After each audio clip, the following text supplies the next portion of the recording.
Today I'd like to talk to you about the book of Job, the oldest book in the Bible.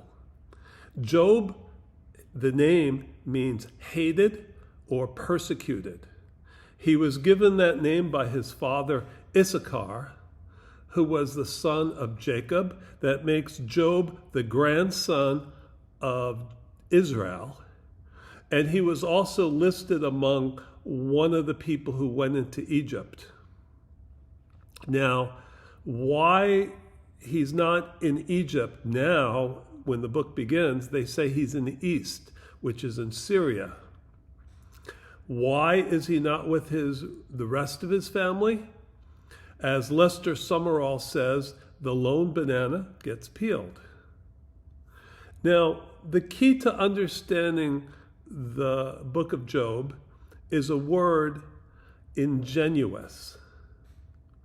You can look it up in the dictionary. It's a wonderful word. It means lacking in cunning, guile, or worldliness, innocent or naive, straightforward, frank, candid, a childlike innocence and openness. This is used to describe God. God has no evil in him. He doesn't plot out things against people. He doesn't, like when we read these two particular verses in the book of Job, we read ourselves into the verse. We read that little bit of evil we have from living in the world and we attribute it to God. When Satan comes before God, we think of Trading Places with Ed Murphy, where two guys are in a men's bathroom and they bet $1 that they could make Eddie Murphy into a gentleman. Or My Fair Lady, where two gentlemen meet in the market and they decide to make a duchess out of a flower peddler, Cockney woman named Audrey Hepburn. That is not what's going on here. God is not making bets with people. He is not making bets with Satan, his enemy. Job chapter 1, verse 12.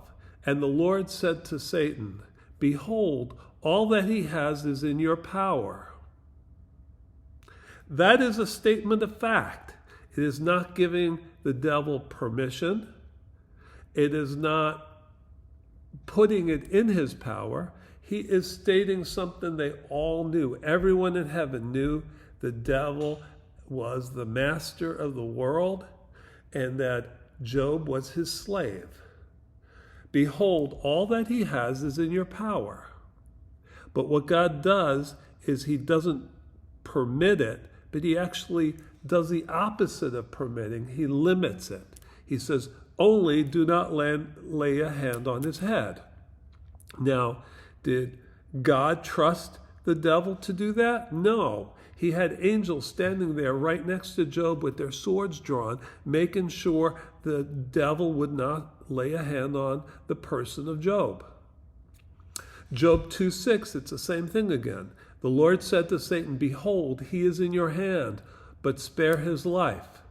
Behold means look and see. This is an obvious thing. You should know this. He is in your hand.